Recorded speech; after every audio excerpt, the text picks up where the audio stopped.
Monsieur le Président de la République, si j'ai décidé de m'adresser directement à vous, c'est parce que, prenant prétexte d'une utilisation nullement avérée par les forces gouvernementales syriennes d'armes chimiques, le président américain Donald Trump a décidé immédiatement d'attaquer la Syrie. Cette situation est d'autant plus désolante que vous-même semblez vouloir associer notre pays à cette nouvelle aventure guerrière avant même toute enquête indépendante, sans considération du droit international, de nos intérêts nationaux, de la vie de nos soldats et de la vocation historique de la France.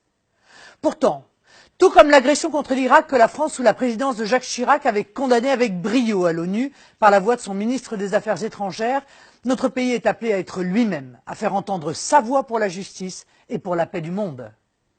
À cette époque-là déjà, en 2003, souvenez-vous, Monsieur le Président, certains voulaient déjà nous faire croire à de prétendues armes de destruction massive.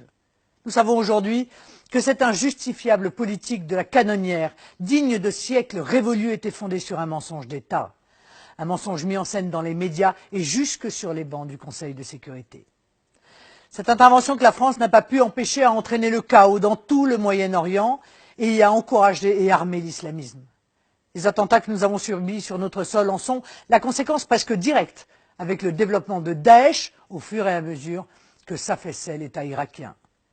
Le même scénario s'est reproduit avec la calamiteuse déstabilisation de la Syrie puis de la Libye, à laquelle nous devons aujourd'hui la submersion de l'Europe par les migrants et l'extension du djihadisme au Sahel et en Afrique de l'Ouest. Vous n'ignorez pas que ces erreurs géopolitiques ne sont jamais sans conséquences pour nous. Aujourd'hui, vos déclarations montrent que votre projet n'est pas humanitaire, mais strictement politique, puisque vous ne cachez même plus que votre intention quasi exclusive est de renverser le régime syrien. Vous nous ramenez aux heures sombres, où l'un de vos prédécesseurs, arguant de prétendues raisons humanitaires, annonçait vouloir renverser le régime Kadhafi. On sait où cela a mené. Je crois que c'est dans les crises que se juge la clairvoyance et le caractère de ceux qui nous dirigent, et plus largement, la qualité des hommes d'État. Qui peut croire qu'en ces circonstances d'une gravité exceptionnelle, la France, qui est un vieux pays, un pays qui connaît mieux que quiconque le prix de la guerre, puisse se laisser entraîner à de telles folies guerrières et accepter à la légère les rôles de caution politique et de supplétifs militaires? Les nations du monde ne nous ont pas fait l'honneur de détenir un siège permanent au Conseil de sécurité de l'ONU pour nous aligner servilement sur la voie et sous la loi du plus fort. Au-delà de cette affaire syrienne, on ne peut que s'inquiéter de la tentation des dirigeants occidentaux à vouloir reconstruire un nouveau mur de Berlin comme s'ils étaient incapables de voir le monde tel qu'il est aujourd'hui. Depuis 1989, le monde a changé.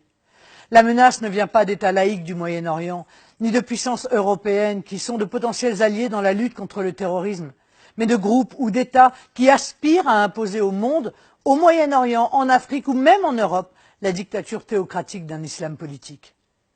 Ce combat qui est le nôtre n'oppose pas les nations occidentales aux musulmans, mais le totalitarisme islamiste aux pays libres, qu'ils soient musulmans ou non.